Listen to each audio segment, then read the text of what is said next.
오늘 여러분과 저에게 하나님의 귀한 말씀을 증거해 주실 우리 강사 목사님은 우리 호프 오브 글로리 장로교회 EM교회입니다. EM교회를 담임 목회하시는 우리 빌리정 목사님, 정경민 목사님입니다. 제가 미국에 처음 유학 왔을 때 우리 목사님과 함께 섬기는 교회에서 함께 동역했던 기억이 납니다.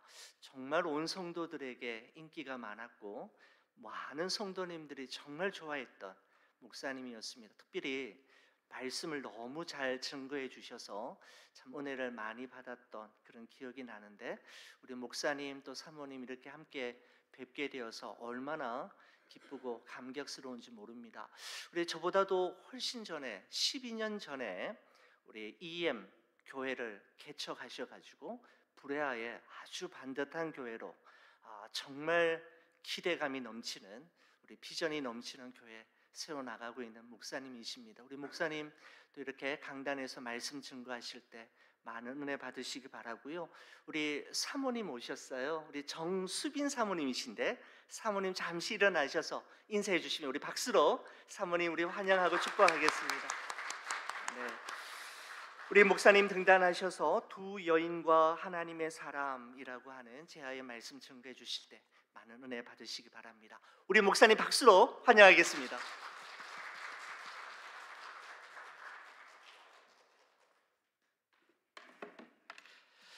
안녕하세요. 부족한 자를 불러주셔서 말씀을 전할 수 있게 기회를 주신 것에 대해서 정말로 감사히 여깁니다. 최진호 목사님은 참 제가 오랫동안 알았는데요. 말씀을 전해달라고 갑자기 전화 연락을 받고 아주 깜짝 놀랐습니다. 지금 말씀해 주신 대로 저는 영어 사역을 하고 있고요. 영어로 하는 거의 한 80% 90%가 2세인 영어 교회를 지금 하고 있는데, 제가 한국말로 설교를 하는 기회가 그렇게 많지 않아서 저보고 한국말 설교 가서 전하라고 해서 네네, 그리고 제가 살짝 긴장을 했는데 이렇게 와서 하나님의 말씀을 우리 성도님들과 나눌 수 있게 돼서 정말로 감사하고, 저에게 좀 부족한 부분이 있더라도 제가 말씀을 전하면서 좀 버벅거리는 게 있더라도 사랑으로 들어주시고 받아주셨으면 감사하겠습니다. 사람의 말이 아니라 정말로 주님께서 우리 성도님들에게 주시는 말씀으로 받으시기를 바랍니다. 말씀을 대하기 전에 먼저 저와 함께 기도해 주시겠습니까? 같이 기도하도록 하겠습니다. 아버지 하나님, 감사합니다. 나의 입술의 모든 말과 여기 있는 모든 자들의 묵상이 주께서 받으시기에 합당하고 아름답게 연락되기를 원하나이다. 주의 백성들이오니 목자 되신 주께서 주의 양들을 친히 먹이시고 이 시간 입히시고 치유해 주시고 그의 얼굴을 우리에게로 향하여 주사 비춰 주시기를 구하나이다. 주여, 우리와 함께하여 주옵소서. 예수님의 이름으로 기도드렸습니다. 아멘. 오늘 저는 이 말씀의 주제를 듣고 믿음으로 걸어갈 길에 대해서 초점을 맞춰보고자 합니다. 믿음으로 걸어갈 길. 원래 저는 1절부터 열왕기하 여기 4장의 37절까지의 이야기를 다루고자 합니다. 근데 시간상 너무 길기 때문에 지금은 제가 좀 짧게 17절까지만 읽었습니다. 하지만 성도님들이 그 성경을 그대로 본문을 펴시고 저와 함께 가셨으면 좋겠습니다. 먼저 본문의 1절에서 7절까지 우리는 한 여인의 이야기를 보게 됩니다. 과부. 그녀의 남편은 선지자의 아들들 중 하나였다고 합니다. 그러니까 이 여인은 사역자의 아내였는데 그 남편이 죽었습니다. 그리고 더 이상 이 성직자의 가정을 돌봐줄 사람이 아무도 없습니다. 고대 세계에서 남편을 가진다는 것은 아주 중요한 삶의 부분 중에 하나였습니다. 왜냐하면 사회적인 시스템이 여성 혼자서 가족을 부양하면서 살아간다는 게 아주 힘들게 되어 있던 구조였기 때문입니다. 그래서 우리에게는 너무나도 이상하게 들리는 그때의 관습, 그리고 성경을 보면 나오는 법이 있습니다. 무엇입니까? 남편이 죽으면 그 아내를 그 형제나 가장 가까운 친족이 아내로 취하여서 먹고 살 수 있게 해주는 것입니다. 그러니까 우리에게는 너무 이상하게 들리는데 그렇게 구원해 주는 법이 있었던 것입니다. 보아스가 룻을 택하여서 그녀의 구속자가 되어준 것처럼 여전히 오늘도 미혼모가 살기에는 아주 어려운 환경이라고 생각됩니다. 절대로 쉽지 않죠. 하지만 이때 당시는 훨씬 더 그랬습니다. 이것은 이 여인의 생존과도 직결되어 있는 부분입니다. 남편이 없다는 것은 그렇게 일을 하면서 자기의 밭을 가지고 공급해 줄 수 있는 공급자도 없고 보호자도 없고 사회에서 극도로 취약한 존재로 노출되었다는 것을 의미합니다. 그러니까 남편이 없으니까 수입도 없죠. 그러니까 생계를 꾸려갈 힘도 없습니다. 그랬으니까 이 여인이 돈을 빌려야 했습니다. 그리고 빌리다 보니까 그 빚이 감당할 수 없는 지경에 이르렀습니다. 이제는 그 빌려준 사람이 와서 그녀의 두 아들을 노예로, 종으로 데려가겠다 합니다. 정말 그녀에겐 아무것도 없습니다. 가난하고 일반적인 관습이나 법에 따라서 자기를 대신해서 빚을 갚아주고 자기를 데려가서 아내로 삼아주고 보호해 줄 그런 구속자도 없고 정말로 가진 거라고는 그 기름 한 병과 그리고 두 아들, 그것이 전부입니다. 그런 그녀에게 엘리사가 묻습니다. 내가 너를 위해서 무엇을 어떻게 하랴? 그리고 나서 자, 이웃에게 가서 그릇을 다 빌려라. 빈 그릇을 빌리되 조금 빌리지 말고 네가 빌릴 수 있는 만큼 많이 빌리고 방으로 들어가서 네 아들과 함께 들어가서 문을 닫고 그 빈 그릇에 기름을 차곡차곡 채워놓으라. 그리고 옮겨놓으라. 자, 성도님들, 이 본문의 중요한 포인트는 무엇일까요? 믿음의 중요성? 이것이 포인트입니까? 말도 안 되는 것처럼 들려도 그냥 빈 그릇에 이 기름을 계속 부으라고? 그래도 그냥 믿고 행하라는? 그래서 그릇을 많이 빌리라는? 그것이 이 본문의 요점입니까? 예를 들어서 가난하십니까 여러분? 하나님은 당신이 풍요로운 삶, 풍성한 삶, 부유한 삶을 살기를 원하십니다. 그러니까 하나님께서 나를 많이 채워주시라는 믿음을 가지고 자, 가서 빌리세요.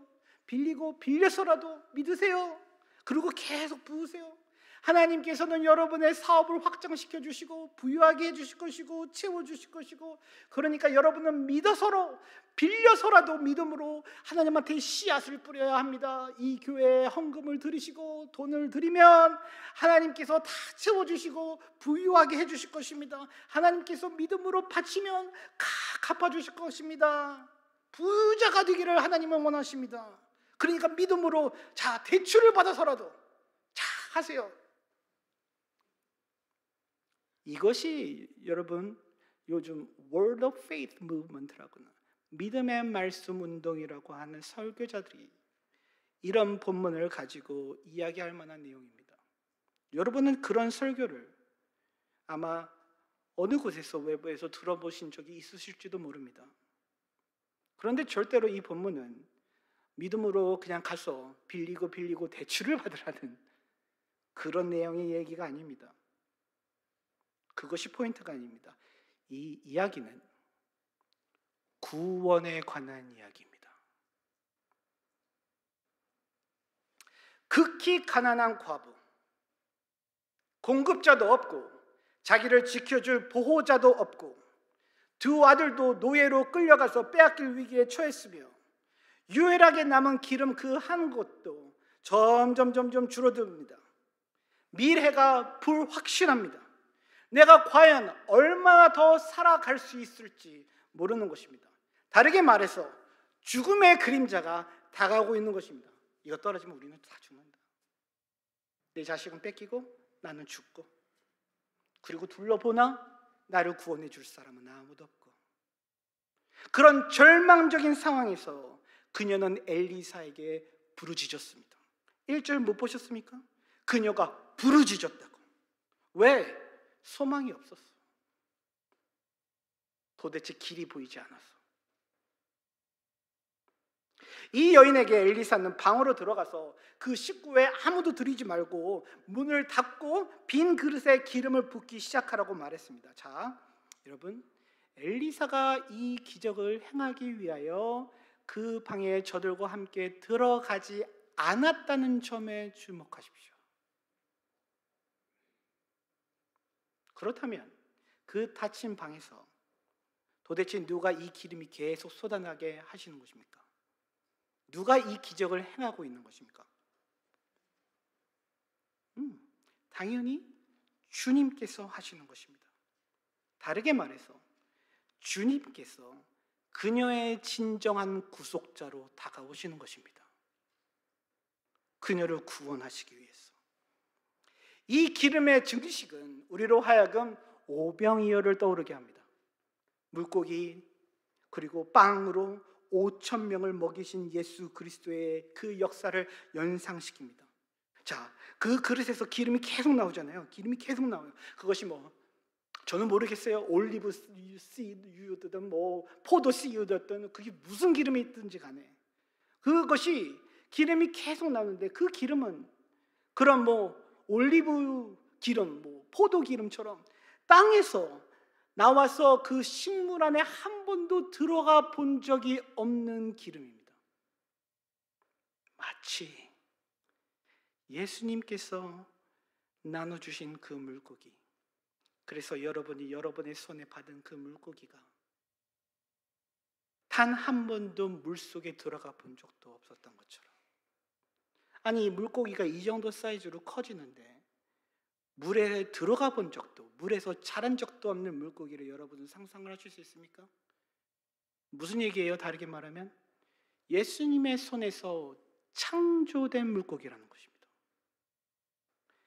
이 기름은 단 한 번도 땅에서 식물 안으로 들어가서 짜여진 적이 없는 기름입니다. 무슨 얘기입니까? 창조자가 그 방에 저들과 함께 계셨다라는 얘기입니다. 지극히 높으신 이가 이 여인에게 공급해주고 계시는 것입니다. 7절 한번 보세요. 그 여인이 하나님의 사람에게 나아가서 말하니 그가 이르되 너는 가서 기름을 팔아 빚을 갚고 남은 것으로 너와 내 두 아들이 생활하라 하였더라. 기름은 그때 당시 소금처럼 고대 세계에서 아주 중요하고 값비싼 재료였습니다.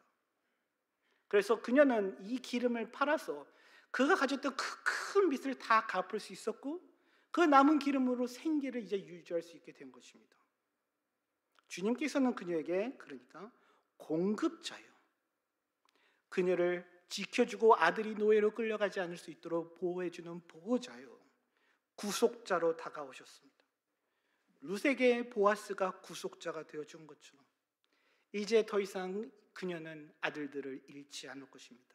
자, 여기서 표현되는 언어들을 보세요. 빚을 갚고 노예에서 해방을 받고 보호가 되어주고 끊임없이 공급해주는, 무엇이 들리십니까? 복음의 언어들이 들립니다. 여러분은 왜 구약에서 아주 물질적인 이 땅의 것들로, 눈에 보이고 만질 수 있는 것들로 하나님께서 그 모든 약속들을 표현해 주셨는지 생각해 보신 적이 있으십니까? 그냥 하나님의 나라 그 땅이 아니라 자, 약속의 땅, 가나안 땅, 젖과 꿀이 흐르는 땅, 자, 니네가 순종하고 믿으면 네가 부유하게 살고 평탄하게 살고, 그런 이 땅의 표현들로, 만지고 가질 수 있는 것들로 하나님께서는 영적인 실상에 대해서 왜 가르쳐 주셨을까? 신약에서는 아주 영적인 것으로 말씀해 주시면서 구약에서는 왜 그렇게 이 땅에 보고 만지고 들을 수 있는 그런 것들로 표현하셨을까? 저는 1학년 정도 되는 아이에게 수학을 가르치는 걸 보면서 깨달았습니다. 그러니까 그 어린아이가 단 한 번도 배워본 적이 없는 계산과 숫자의 개념과 수학을 배우려면 물론 어려운 것부터 시작하면 안 됩니다. 아주 쉬운 것부터 시작해야 되죠. 근데 어떻게 시작합니까? 아주 구체적이고 눈에 보이고 만질 수 있고 그런 것부터 시작합니다. 캔디 사탕 10개를 넣고 자 여기 5개를 뺐어. 몇 개가 남았니? 인형 2개가 있어. 자 인형 3개. 이제 몇 개가 됐니? 5개. 그렇게 하나, 둘, 셋, 넷 하면서 숫자라는 컨셉을 배워가기 시작합니다. 그리고 나서는 그런 덧셈과 뺄셈뿐만 아니라 더 복잡한 개념도 눈에 보이지 않고 만지지 않아도 이제는 따라가기 시작합니다. 더 추상적으로 x, y, z의 값을 구하세요. 아주 복잡한 수학들도 이제는 그들이 점점 배워가면서 머리로 계산을 하고 생각을 하고 그 컨셉을 이해하기 시작합니다. 거기까지 도달하기 위해서 어떻게 시작합니까? 그림에서 하나를 X를 그려가면서 자 하나 둘 셋 넷 이게 4 이게 6이구나. 구약에서는 아주 구체적이고 이 땅에서 피부에 와닿는 것들로 하나님께서는 가르쳐 주시기 시작했습니다. 조금씩 더 영적인 실상에 대해서 제사장 앞에서 자기가 기르는 그 양, 내가 그 양털을 다 깎고 먹이고 돌봐주고 아프면 챙겨주던 그 양을 데리고 와서 마치 여러분이 집에서 애완동물을 기르는 것처럼 상상을 해보십시오. 여러분이 먹이고 털 깎이고 입히고 씻기는 그 강아지를, 그 양을 제사장 앞으로 데리고 와서 그 양 위에, 머리 위에 내 손을 얹고 내 죄를 고백합니다. 그러면 마치 내 죄가 그 양에게 전가되는 것처럼, 그리고 내 보는 눈 앞에서 내가 그 양을 알고 양이 나를 아는데 그 양이 제사장의 목을 따고 소리를 지르며 피가 사방에 튀고 그것이 잘리고 껍질이 벗기며 태워지는 것을 내 눈으로 목격하게 되는 것입니다. 그러면서 저들은 배웠습니다. 죄의 대가가 무엇인지, 죄가 얼마나 무서운 것인지, 내가 저렇게 죽었어야 되는데 나를 대신해서 구속적으로 죽는 것이 무엇인가를, 그 컨셉을 배우기 시작하는 것입니다. 앞으로 예수님께서 오셔서 우리를 대신해서 이루실 그 내 죄가 그에게 전가돼서 그가 나를 위하여 죽으실 그것을 눈에 보이는 것으로, 이런 것이구나, 하나하나 배워가기 시작하신 겁니다. 내가 죽었어야 하는데 나를 대신하여 죽는 것이 무엇인지, 그래서 내가 살게 되는 것이 어떤 것인지.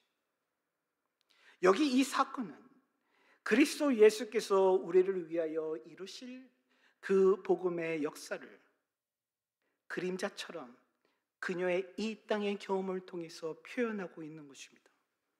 갚을 수 없는 큰 죄의 빚 아래 놓여있는 우리, 마귀의 노예의 두려움에서 해방함, 영원히 샘솟는 공급과 우리의 보호자가 되시던 주, 다가와 먹을 것이 없어서 다가오는 죽음에서부터 건져 구원해 주시는 그 구원, 하나님께서 이 여인에게 구원자로 오셨다는 것을 구약적인 표현으로 나타내주고 있는 것입니다. 그리고 나서 이 이야기는 또 다른 여인에게 갑니다. 우리를 데리고 갑니다. 수넴 여인.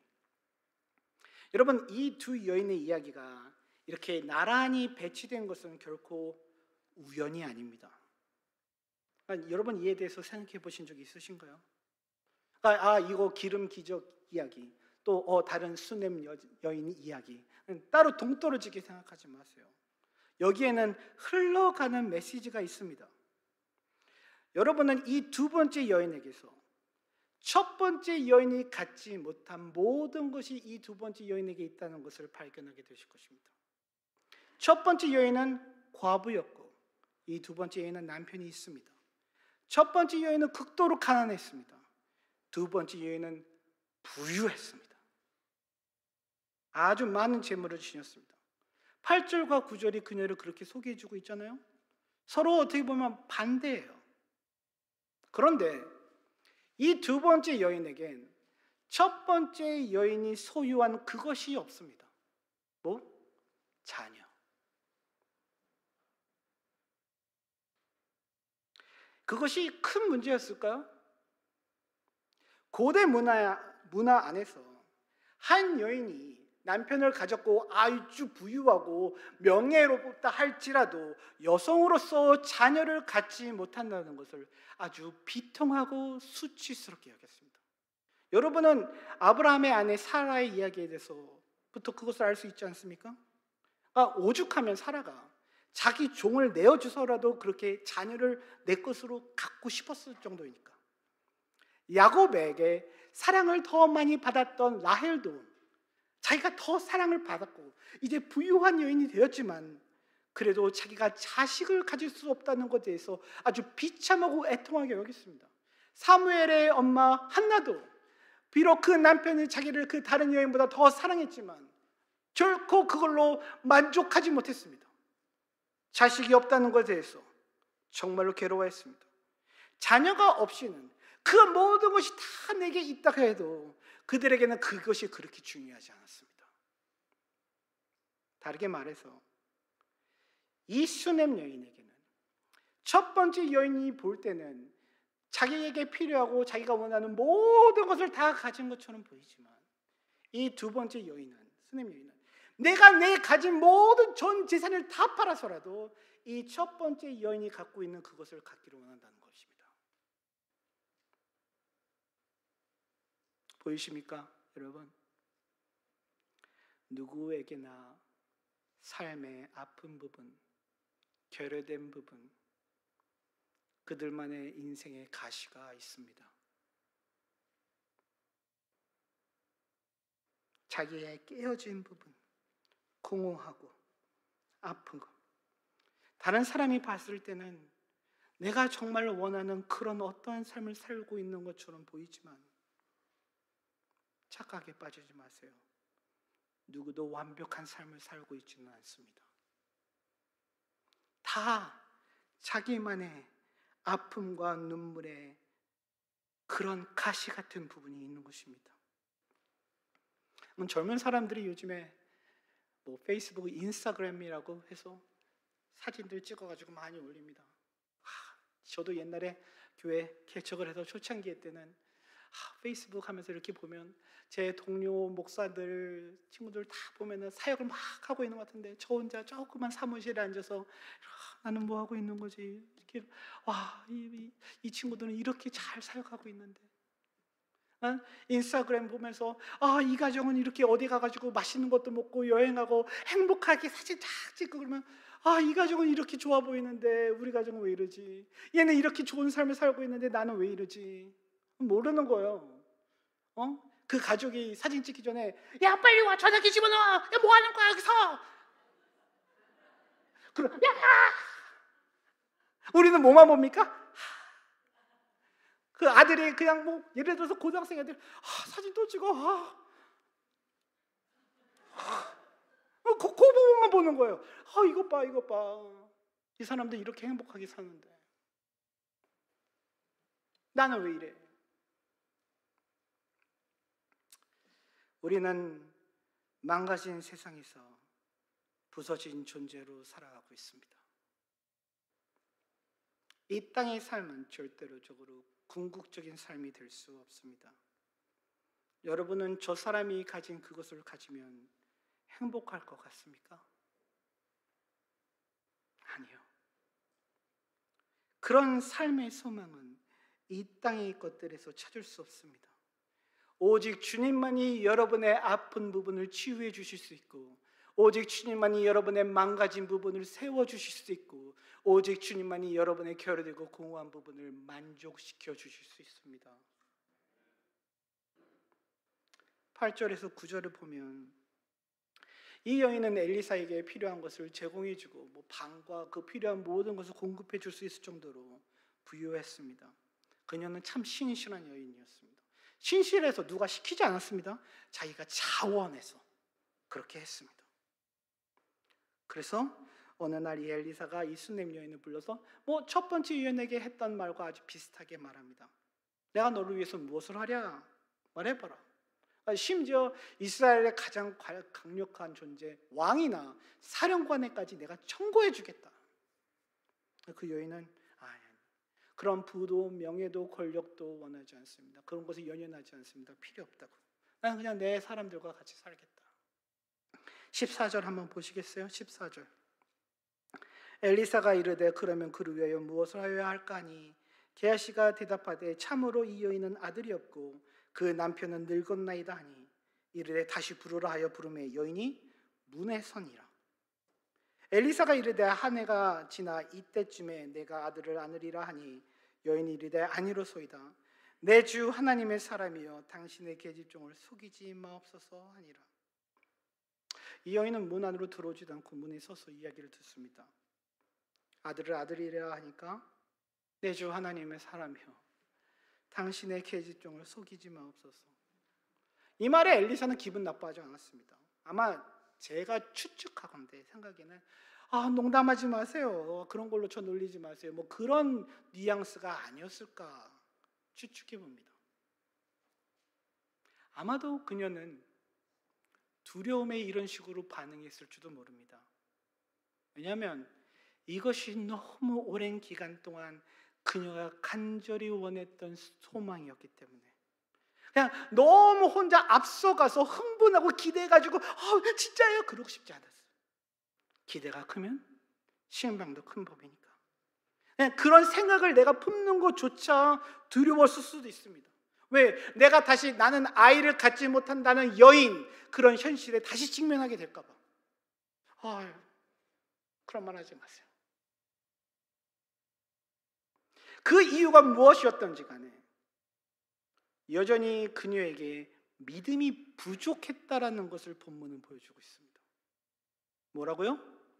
부족한 믿음. 부족한 믿음. 마치 주님께서 아브라함과 사라를 찾아가셔서 아브라함에게 사라가 내년 이때쯤에 아이를 가지리라 했을 때 사라가 장막 뒤에서 웃었던 것처럼. 그런데 17절 9절을 한번 보세요. 여인이 과연 잉태하여 한 해가 지나 이때쯤에 엘리사가 여인에게 말한 대로 아들을 낳았더라. 영어 성경에도 원어에도 보면 이 17절 앞에 아주 중요한 단어가 있습니다. But, 그러나. 그게 아무것도 아닌 것 같아도 되게 중요한 포인트입니다. 그녀의 믿음은 아주 부족했음에도 불구하고 그러나 이것이 그녀에게 이루어졌습니다. 하나님께서 그렇게 해주셨어요.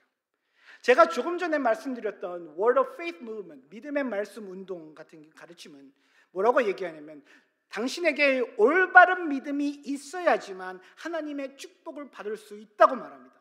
그러니까 하나님께서는 여러분을 위해서 풍요롭고 부유한 삶을 살기 위해서 온갖 축복을 다 준비해 주셨는데 내가 믿음이 온전히 있어야지만 그것을 받아 누릴 수 있다고. 내가 믿음이 없으면 온전히 있지 않으면 하나님께서 주실 수가 없다고. 그러니까 내가 믿음이 있어야지 하나님께서 나를 위해 준비해 주신 것을 내가 다 받아 누릴 수 있다고. 그렇게 말합니다. 정말입니까? 당신의 하나님 아버지는 너의 믿음이 충분치 않고 강하지도 않고 크지 않기 때문에 난 널 도와주지 않을 거야. 난 너에게 이걸 해줄 수 없어. 하시는 분이십니까? 네 믿음이 약하니까. 여러분이 보시는 아버지는 그런 분이십니까? 만약 하나님 아버지께서 오직 여러분의 믿음의 분량과 그 크기와 그 신실함에 따라서만 거기에 딱 맞게만 여러분에게 대해 주신다면 도대체 여러분은 하나님께 무엇을 받을 수 있을 거라고 생각하십니까?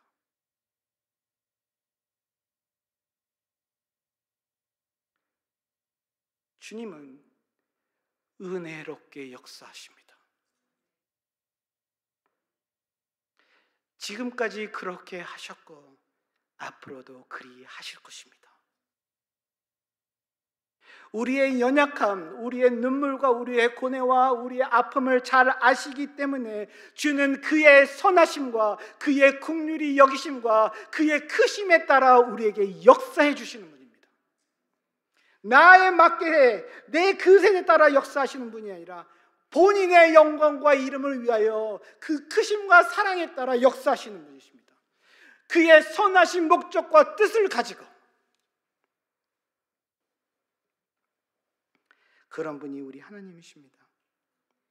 감히 그녀가 바랄 수조차 없었던 그런 간절한 소망, 그런 두려움이 얼마나 큰지 주님 아셨습니다. 그래서 주님 그녀에게 이 선하심을 보여주셨습니다. 여러분, 그녀에게 이 아이가 얼마나 소중했을지 상상이 되십니까? 제가 이 17절 이후의 이야기까지 한다 그랬잖아요. 그런 이 아이에게 정말 안 좋은 일이 생겼습니다. 18절 한번 보시겠어요? 18절. 그 아이가 자라매 하루는 추수꾼들에게 나가서 그의 아버지에게 이르렀더니 그의 아버지에게 이르되 내 머리야 내 머리야 하는지라. 그의 아버지가 사환에게 말하여 그의 어머니에게로 데려가라 하매 곧 어머니에게로 데려갔더니 낮까지 어머니 무릎에 앉아 있다가 죽은지라. 이 아이에게 어떤 문제가 있었는지 우리는 모릅니다. 성경은 이에 침묵합니다. 열사병이었는지 아니면 그보다 훨씬 더 심한 질병이 있었는지 정말 모르겠습니다. 한 가지는 확실합니다. 이 아이는 죽어가고 있었던 것이 아니라 뭐라고요? 죽었습니다. 끝났어요. 소망이 없어 보입니다. 죽음처럼 되돌이킬 수 없는 게 있습니까? 죽었어요. 그럼에도 불구하고 이 여인은 이제 주님에게 소망 두기를 멈추지 않습니다. 포기하지 않습니다. 21절 한번 보세요. 21절. 그의 어머니가 올라가서 아들을 하나님의 사람 침상 위에 두고 문을 닫고 나와 그 남편을 불러 이르되 청하건대 사원 한 명과 나귀 한 마리를 내게로 보내소서. 내가 하나님의 사람에게 달려갔다가 돌아오리라 하니 그 남편이 이르되 초하루도 아니요 안식일도 아니거늘 그대가 오늘 어찌하여 그에게로 나아가고자 하느냐 하는지라. 이 여인이 이르되 평안을 비나이다 하니라. 이에 나귀의 안장을 지우고 자기 사원에게 이르되 몰고 가라. 내가 말하지 아니거든 나를 위하여 달려가기를 멈추지 말라 하고 드디어 갈멜산으로 가서 하나님의 사람에게로 나아가니라. 하나님의 사람이 멀리서 그를 보고 자기 사원 게하시에게 이르되 저기 수냄 여인이 있도다. 자, 저를 보세요. 그녀에게는 지체할 시간이 없습니다. 엘리사를 향해서 달려갑니다. 남편에게도 사환에게도 게하시에게도 무슨 일이 있는지 시시콜콜 얘기 안 합니다. 지금 말 안 합니다. 그냥 평안해 다 괜찮아 그러고 막 달려갑니다. 아무도 자기 앞에 가로막지 못하게. 그녀가 누구에게 눈을 고정하고 지금 달려가는 것입니까? 27절 한번 보세요. 27절. 산에 이르러 하나님의 사람에게 나아가서 그 발을 아는지라. 게하시가 가까이 와서 그를 물리치고자 하매 하나님의 사람이 이르되 가만두라. 그의 영혼이 괴로워하지만은 여호와께서 내게 숨기시고 이르지 아니하셨도다 하니라. 여인이 이르되 내가 내 주께 아들을 구하도이까 나를 속이지 말라고 내가 말하지 아니하도이까 하니.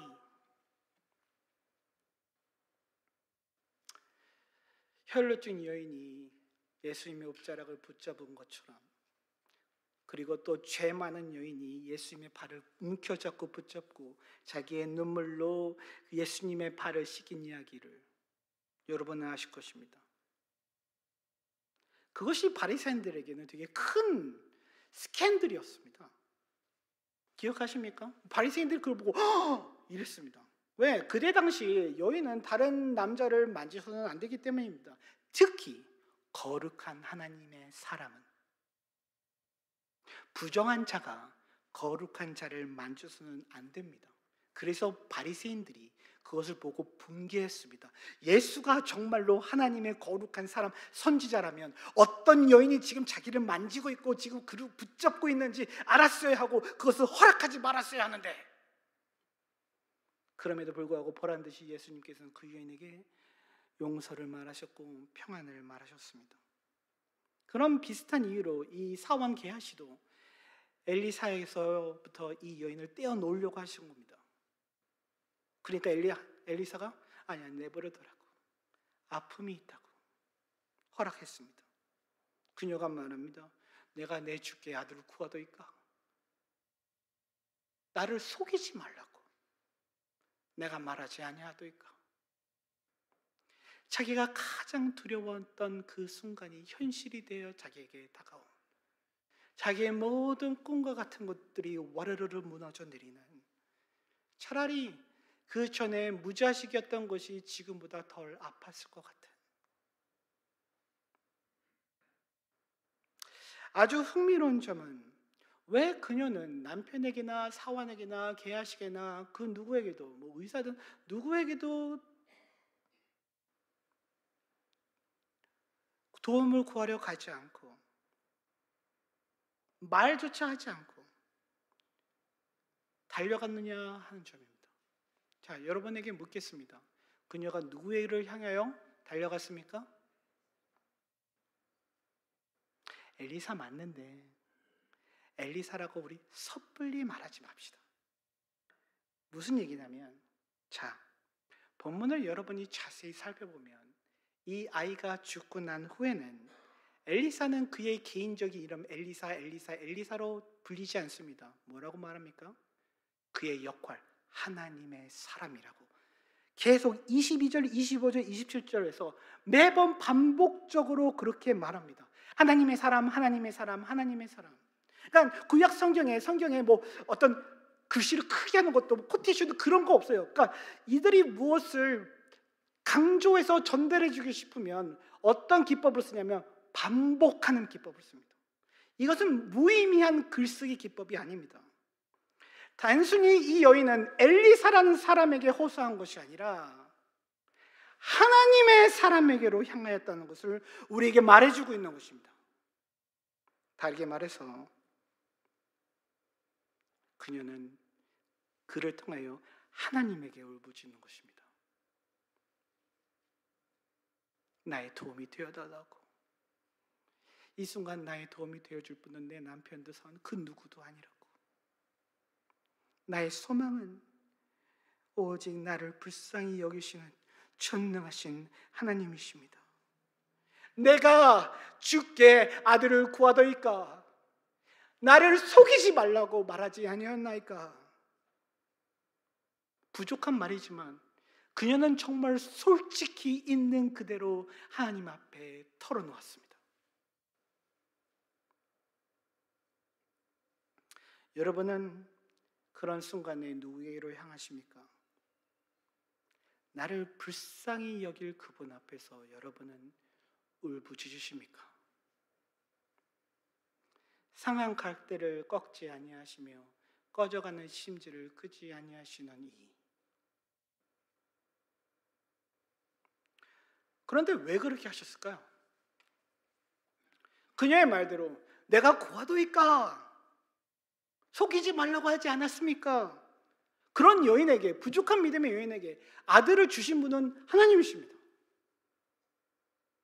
주셔놓고 왜 이 아들이 이렇게 죽게 하셨을까요? 그녀가 그렇게 두려워하던 그 일이 생기게.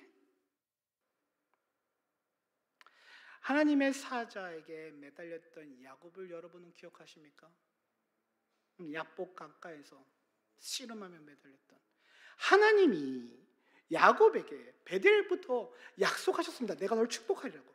그러니까 아브라함에게 약속했던 그 모든 축복을 야곱아 너에게 축복했다. 하나님께서 야곱에게 내가 너를 축복하리라고 하셨는데 그래서 야곱은 이제 막 약복 가까이서 나를 축복해 주십시오. 나를 축복해 주십시오 했는데 축복해 주시면 되는데 왜 그를 치셔서 절름발이가 되게 하셨을까? 요한복음에 보니까 나사로가 병이 들어서 죽어가는데 그 이야기를 예수님이 들으십니다. 그 본문을 자세히 살펴보면 예수님께서 그들을 사랑하셔서 나사로를 사랑하셔서 가지 아니하셨다라고 합니다. 그러니까 뭐 마리아와 마르다의 입장에서 그리고 나사로의 입장에서 보면 지금 내 오라비가 병들어서 죽어가고 있는데 내가 지금 너무 아파서 죽어가고 있는데 예수님이 모르시는 것도 아니에요. 얘기가 분명히 전달이 됐어요. 아세요. 근데 안 오셔. 나를 고치시려, 나를 구하시려 오지 않으시는 거예요. 사랑해서. 죽고 나니까 나사로가 죽고 나니까 예수님께서 말씀하십니다. 가자, 나사로가 죽었나라.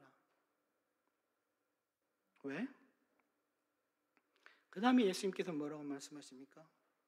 내가 거기 있지 아니한 것을 너희를 위하여 기뻐하노니 이는 너희로 믿게 하려 함이니라. 믿음. 우리를 사랑하신다는 것은 우리에게 절대로 가슴 아픈 일이, 슬픈 일이 생기지 않게 해주시겠다는 것이 아닙니다. 우리에게 영원하고 더 소중한 것을 주시겠다라는 것입니다. 때로는 우리를 고치시기 위하여 우리를 부러뜨리기도 하시고, 우리를 변화시키시기 위하여 우리를 깎으시기도 하십니다. 바울이 말했던 것처럼 죽음의 문턱까지 가서 오직 죽은 자도 살리시는 하나님을 의지하게 하려 하심이라. 하나님은 죽은 자의 하나님이 아니라 산 자의 하나님, 내가 죽더라도 그가 능히 나를 살리사 하나님 앞에 서게 하시리라. 그 믿음. 때로는 주가 우리를 태양하여 나를 치시러 달아오시는 것 같아 보여도 그의 목적은 우리를 살리고 우리를 변화시키사 예수 그리스도를 더 닮은 자로, 영원한 영광에 동참하는 자로 만드시기 위하여. 예레미야 29장 11절에 이렇게 말합니다. 여호와의 말씀이니라. 너희를 향한 나의 생각은 내가 아나니 평안이요 재앙이 아니니라. 너희에게 미래와 희망을 주는 것이니라. 너희를 향한 내 생각을 나는 안다. 확실하고 확고하게 안다. 그는 여러분을 향한 생각이 있으십니다. 다르게 표현할게요. 계획과 목적이 있으십니다. 그의 발걸음은 우리 눈에 보이지 않고 그의 손은 우리 눈에도 보이지 않지만 그가 역사하시는 그 모든 것이 우리에게 너무 미스터리하지만 내가 지금 겪고 있는 이 상황이 어떻게 다른 이들과 다른 것들과 어떻게 연결이 되는지, 만 가지 현실이 어떻게 하나님께서 다 조화롭게 역사하고 계시는지, 이것이 내 10년 뒤에 20년 뒤에 어떤 의미가 될지 우리는 다 알지 못하고 계산하지 못하고 미스터리하지만 하나님은 내가 너희를 향한 생각과 내가 하는 일이 무엇인지 나는 안다.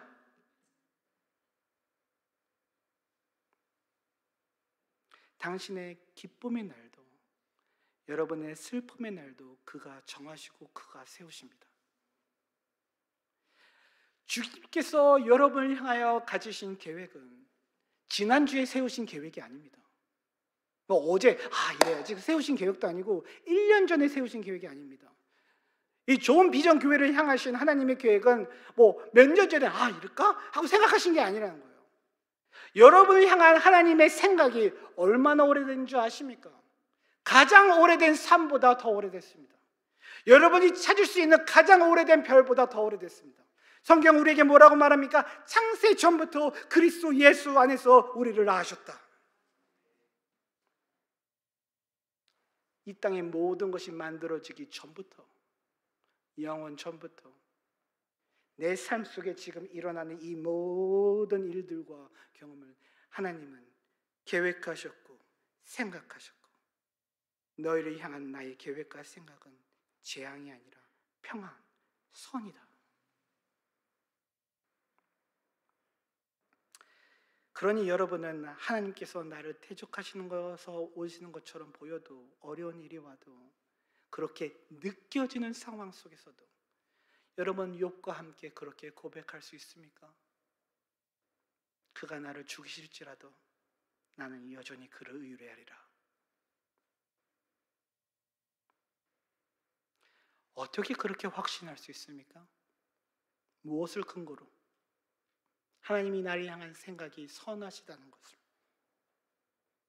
이 여인은 죽은 자기의 아들을 위하여 바닥에 엎드려 그 발을 붙들고 매달렸지만 예수 그리스도께서는 죽어가는 여러분을 위하여 바닥에 엎드려 그 겟세마네 동산에서 매달려 붙으셨습니다.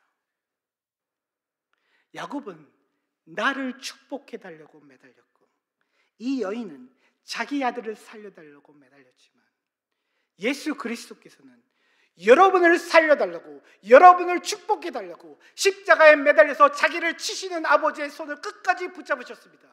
아버지여, 내 영혼을 아버지 손에 의탁하나이다.